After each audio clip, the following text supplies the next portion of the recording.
Sánchez López, soy profesor del Departamento de ISCA de la Universidad Politécnica de Valencia y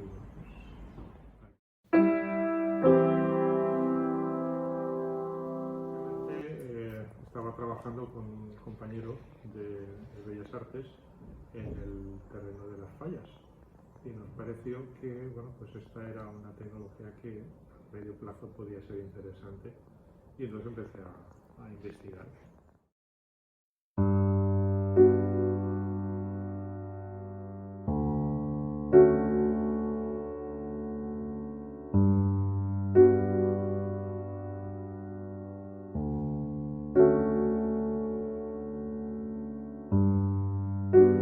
Es una tecnología que en el momento en el que yo empecé, que era en torno al año 2011, pues se encontraba en una fase muy interesante porque aunque era una invención que tenía ya más de 20 años, sin embargo no había llegado todavía al gran público y estaba justamente a punto de iniciarse esa colonización del mercado doméstico. Entonces me pareció que era un momento muy interesante para empezar a trabajar en esa tecnología.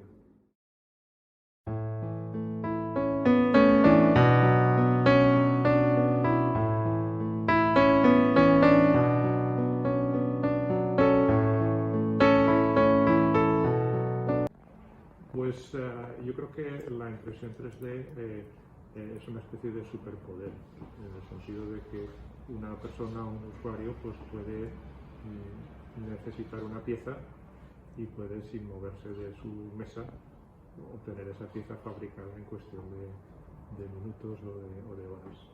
Entonces es muy interesante porque ayuda a realizar proyectos que tengan que ver con el mundo físico.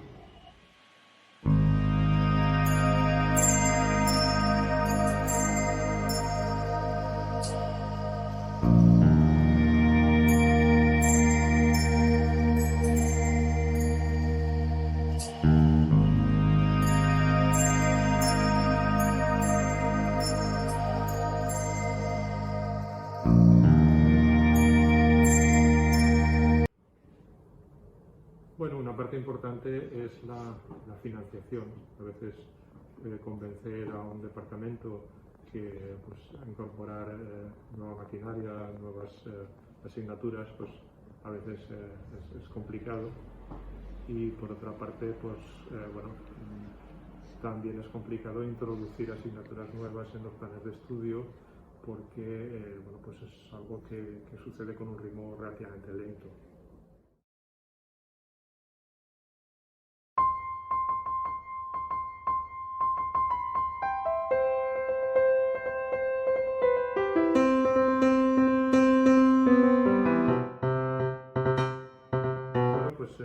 Yo empecé en esto un poco en plan de curiosidad y de hobby y empezamos casi fabricando nuestras propias impresoras y hoy en día afortunadamente podemos comprar equipos, hay empresas que nos suministran equipos de prueba de forma gratuita y todo está como mucho más desarrollado, mucho más fácil.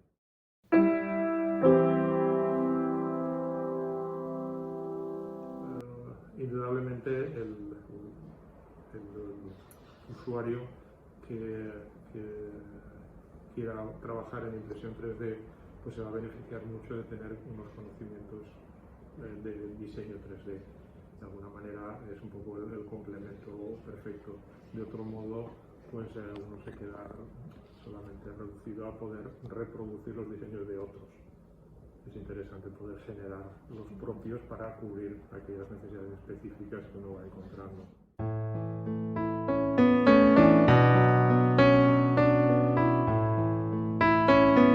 Está claro que una de las tendencias es el poder abarcar cada vez más materiales, es decir, no solamente hacer piezas de plástico o de resina, sino hacer piezas, por ejemplo, de cera para procesos luego metalúrgicos que van a convertir eso en metal o para producir directamente piezas metálicas, que no es algo de futuro, sino que ya está sucediendo y de este modo poder tener todo tipo de aplicaciones al alcance de esta tecnología, no solamente las piezas de plástico, que quizás es lo que primero nos viene a la mente.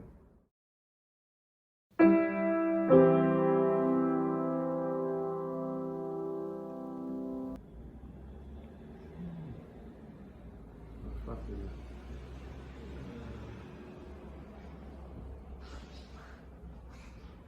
No sabría decir. La verdad es que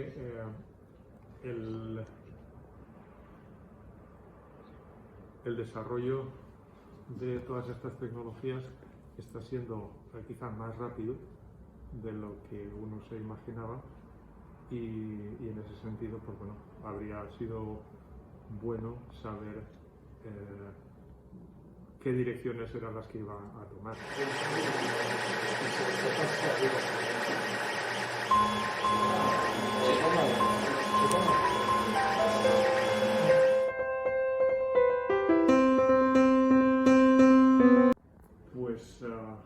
Pues que yo creo que es un sector que tiene bastante recorrido, que cada día hay nuevas aplicaciones y que por lo tanto es muy interesante. Yo recomendaría que trabajen sobre todo el aspecto del diseño 3D, porque va a ser la llave en muchos de los casos para poder distinguirse de otros competidores.